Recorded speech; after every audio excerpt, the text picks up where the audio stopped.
Llegar. El objetivo siempre es llegar. Se toman decisiones, se discute, se piensa, pero por suerte para todo esto uno no está solo. La matemática puede ayudar. ¿Qué es lo que hace que de pronto en un país o en una ciudad la gente maneje en forma tan distinta? ¿Cómo puede ser que en algunos lugares el tránsito sea tan ordenado, tan respetuoso? En cambio, en otros lugares es caótico, impredecible. Y en todo caso, ¿qué tiene que ver eso con la matemática? Lo que nosotros vamos a hacer es empezar a pensar desde dos puntos de vista. En realidad esto tiene múltiples alternativas, múltiples maneras de ser analizado. Pero de todas formas me quiero concentrar en dos.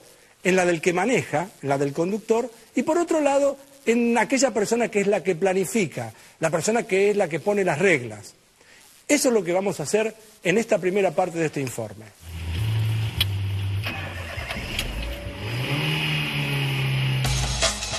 Lo primero que tiene que hacer es ponerse de acuerdo en los criterios que definen el tránsito ideal desde el punto de vista del conductor.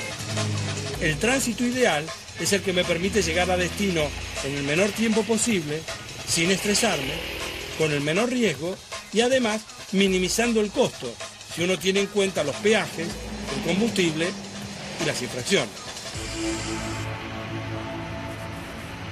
Pero entre el tránsito ideal y el tránsito real hay diferencias.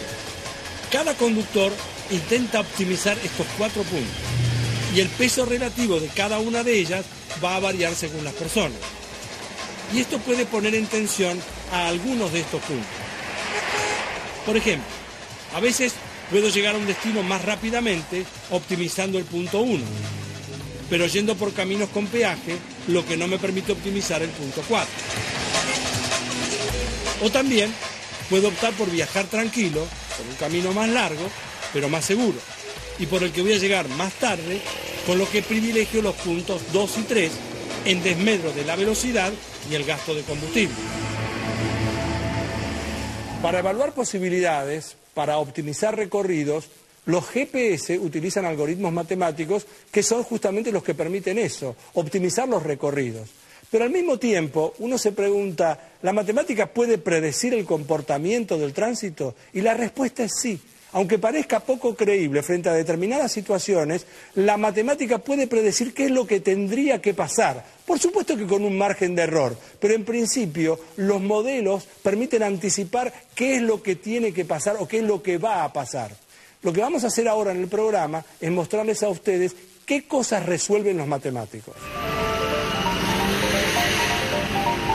Vamos a ver un caso muy simplificado, pero que muestra claramente la función de la matemática en el ordenamiento del tránsito. Suponga que hay 1000 personas que viven en la zona de Núñez y que tienen que llegar a Retiro para trabajar a las 9 de la mañana y que solamente pueden elegir entre dos opciones, tomar el tren o ir en auto. La duración de un viaje en tren, en condiciones normales, insume 30 minutos. En cambio, la duración del viaje en auto va a depender de cuánta gente se decide por ir en su propio vehículo y por lo tanto de cuánto tránsito haya. Supongamos que el tiempo para ir de Núñez a Retiro cuando hay un solo auto haciendo el trayecto es de 15 minutos. Con pocos coches, el tiempo será todavía muy cercano a 15 minutos. Pero a medida que el tránsito aumente en forma considerable, la congestión va a hacer que en promedio la gente demore más. Y si todos los autos coincidieran el mismo día, en el mismo trayecto, en promedio, esas 1000 personas van a necesitar 1 hora para llegar a destino.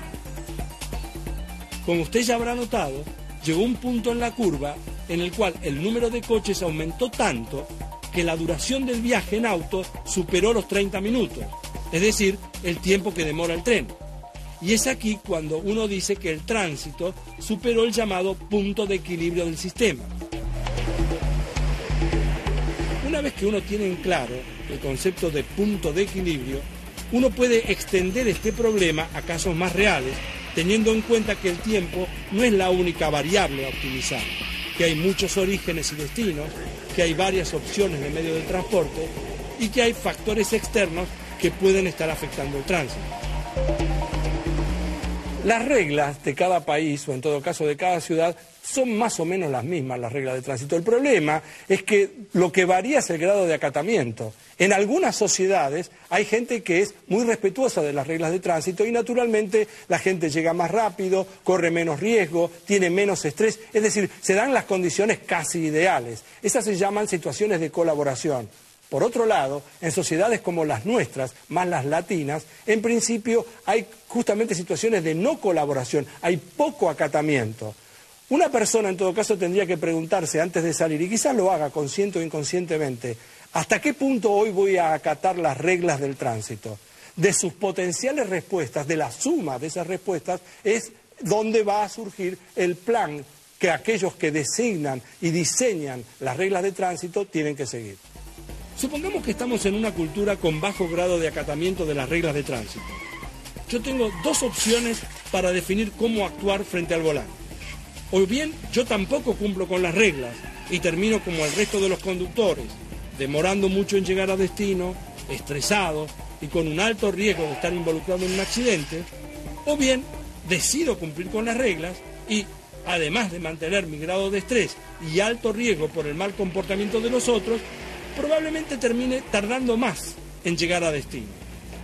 En esta situación, la mayoría de la gente se contagia de la cultura local y deja de cumplir muchas de las reglas. Veamos ahora el caso opuesto. Entremos en una cultura con alto grado de acatamiento de las reglas de tránsito. Aquí también tengo dos opciones. Yo puedo mostrar un comportamiento alineado con lo que veo y cumplir con las reglas, en cuyo caso tengo el mismo beneficio que todos los demás conductores. O puedo decidir no cumplir con alguna de las reglas para aprovecharme de esa cultura y así llegar más rápidamente que todos los demás. El inconveniente está en que si todos arriban a la misma conclusión y deciden no cumplir con las reglas, entonces habremos cambiado la cultura y terminaremos en el peor de los escenarios.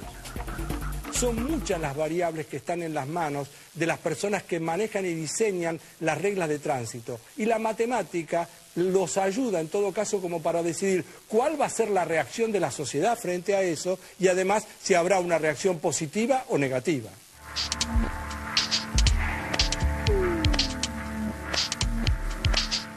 En el caso de si yo quisiera, por ejemplo, buscar el precio óptimo del peaje. A distintos precios del peaje, como la gente tiene sensibilidad a pagar más precios para tomar una autopista, cuando yo aumento el precio del peaje va a haber menos gente que quiere tomar la autopista. Si bajo el precio va a haber más gente que quiere tomar la autopista. Entonces yo puedo hacer simulaciones a distintos precios del peaje y después ver cuál es el precio adecuado que hace que la red y el transporte de la ciudad se comporte de la mejor forma posible.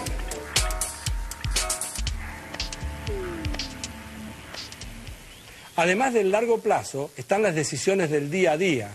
Por ejemplo, uno tiene que saber qué es lo que pasa con los semáforos, o sea, coordinar los semáforos, o en todo caso poner carteles inteligentes, o sea, carteles que vayan variando de acuerdo con la dinámica de lo que sucede cotidianamente en una ciudad.